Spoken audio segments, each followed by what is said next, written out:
आयोग भर्ती 2020 ने 39 SRO और अन्य पदों के लिए निकाली रिक्तियां। नीति आयोग ने senior research officer, economic officer, director and deputy director general के पदों पर भर्ती के लिए आवेदन आमंत्रित किए हैं। सभी इच्छुक और योग्य उम्मीदवार 24 दिसंबर 2020 तक या उससे पहले निर्धारित प्रारूप के माध्यम से इन पदों के लिए आवेदन भर सकते हैं। इन पदों के लिए शैक्षणिक योग्यता नीति आयोग की आधिकारिक वेबसाइट नीति.gov.in पर साझा कर दी गई है। इच्छुक उम्मीदवार 24 दिसंबर 2020 तक या उससे पहले ऑनलाइन आवेदन कर सकते हैं। उम्मीदवारों को ऑनलाइन आवेदन करने से पहले निर्देशों को ध्यान से पढ़ने की सलाह दी जाती है। सासाराम के शेर शाह सूरी मकबरे में आपको देखने को मिलेगा बहुत कुछ खास। शेर शाह सूरी का मकबरा भारत के बिहार राज्य के सासाराम शहर में है। मकबरा बिहार के एक पठान सम्राट शेर शाह सूरी की याद में बनाया गया था, जिन्होंने मुगल साम्राज्य को हराया और उत्तरी भारत से सूरी साम्राज्य की स्थापना की।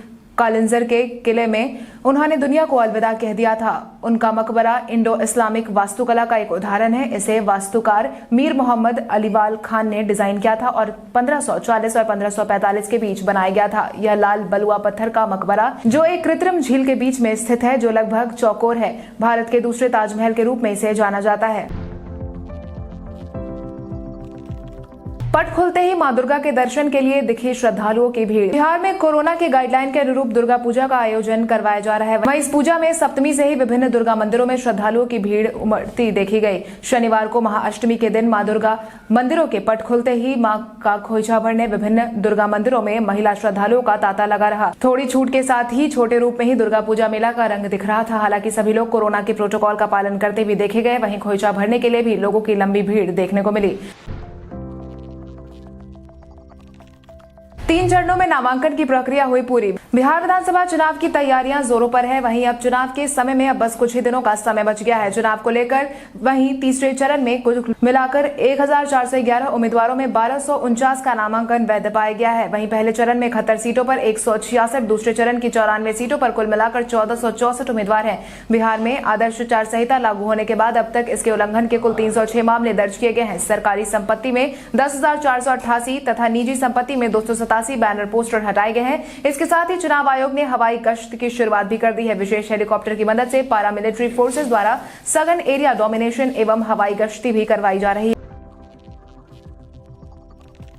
बिहार में कोरोना के फिर मिले 1000 से ज्यादा नए मामले। बिहार में कोरोना का प्रभाव कम होता दिखाई दे रहा है, मगर प्रभावितों की संख्या लगातार बढ़ती जा रही है। स्वास्थ्य विभाग की तरफ से बीते दिन के पिछले 24 घंटे में कुल मिलाकर 1054 नए मामलों की पुष्टि हुई है, जिसके बाद प्रभावितों की संख्या बढ़कर 2,11,443 पर पहुंच गई है। वहीं बात प्रभावित जिलों की संख्या की करें तो अररिया में 31, अरवल में 7, औरंगाबाद में 21, बांका में 7, बेगूसराय में 10, भागलपुर में 42, भोजपुर में 20, बक्सर में 4, दरभंगा में 11, पूर्वी चंपारण में 37, गया में 42, गोपालगंज में 149, जमुई में 9, जहानाबाद में 19, कैमूर में 8, कटिहार में 16, खगड़िया में 1, किशनगंज में 22, लखीसराय में 13, मधेपुरा में 33, मधुबनी में 20, मुंगेर में 16, मुजफ्फरपुर में 48, नालंदा में 34, नवादा में 17, पटना में 239, पूर्णिया में 26, रोहतास में 8, सहरसा में 54, समस्तीपुर में 12, सारण में 26, शेखपुरा में 6, शिवहर में 1, सीतामढ़ी में 1, सिवान में 8, सुपौल में 18, वैशाली में 3, पश्चिम चंपारण में 11 मामले सामने आए हैं।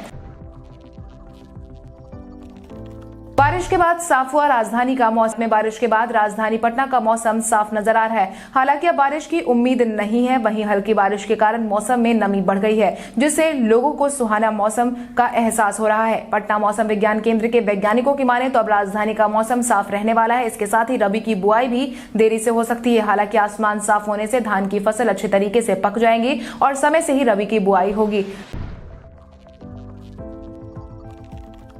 भाजपा के बिहार चुनाव प्रभारी देवेंद्र फडणवीस आए कोरोना की चपेट में। महाराष्ट्र के पूर्व मुख्यमंत्री और भाजपा के बिहार चुनाव प्रभारी देवेंद्र फडणवीस अब कोविड-19 की चपेट में आ गए। यह जानकारी उन्होंने खुद साझा की है। उन्होंने लिखा है कि मैं लॉकडाउन के बाद से ही हर दिन काम कर रहा हूं, लेकिन अब ऐसा लगता है कि भगवान चाहते हैं कि मैं थोड़ी देर के लिए रुक जाऊं और छुट्टी ले लूं।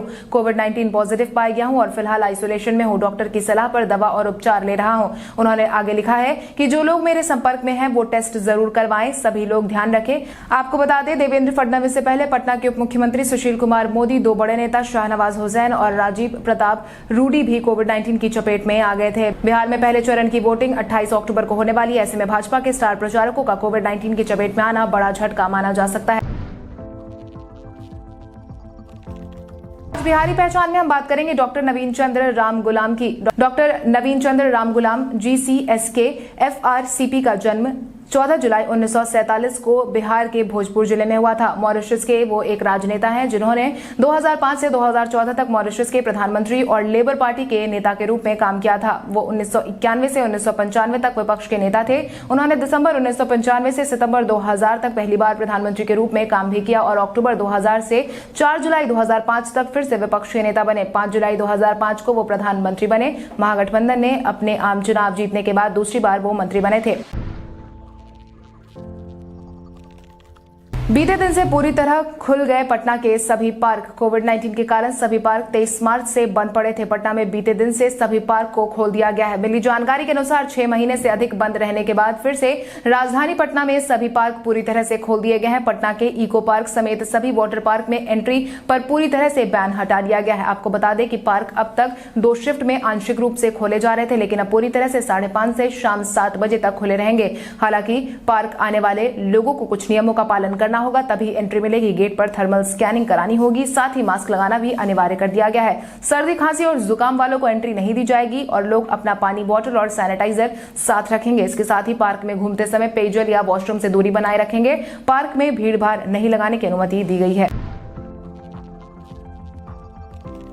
भारत नेपाल सीमा बंद होने के कारण नेपाल में ही फंसे हैं वोटर। आगामी विधानसभा चुनाव की तैयारियां जोरों शोरों से हो रही है। वहीं लोगों को मतदान के लिए भी लगातार प्रेरित किया जा रहा है। हालांकि कुछ ऐसे लोग हैं जो चाहकर भी मतदान का हिस्सा नहीं बन पाएंगे। ये वो लोग हैं जो भारत नेपाल सीमा के बंद होने के कारण नेपाल में फंसे हैं, मगर भारत की नागरिकता भी रखते हैं। जानकारों की माने तो यदि चुनाव तक नेपाल सीमा सील रही तो सीमावर्ती विधानसभा क्षेत्रों का चुनावी गणित इस साल कुछ अलग होगा। सीमा के सटे प्रत्येक क्षेत्र के 3 से 5% वोटर चुनाव से वंचित हो सकते हैं। प्रत्येक क्षेत्र में औसतन 2,500 से 3,000 वोटर हैं। सीमा सील होने के कारण वोटर नेपाल में फंसे हुए हैं। इस तरह वोटर चुनाव से वंचित हो सकते हैं।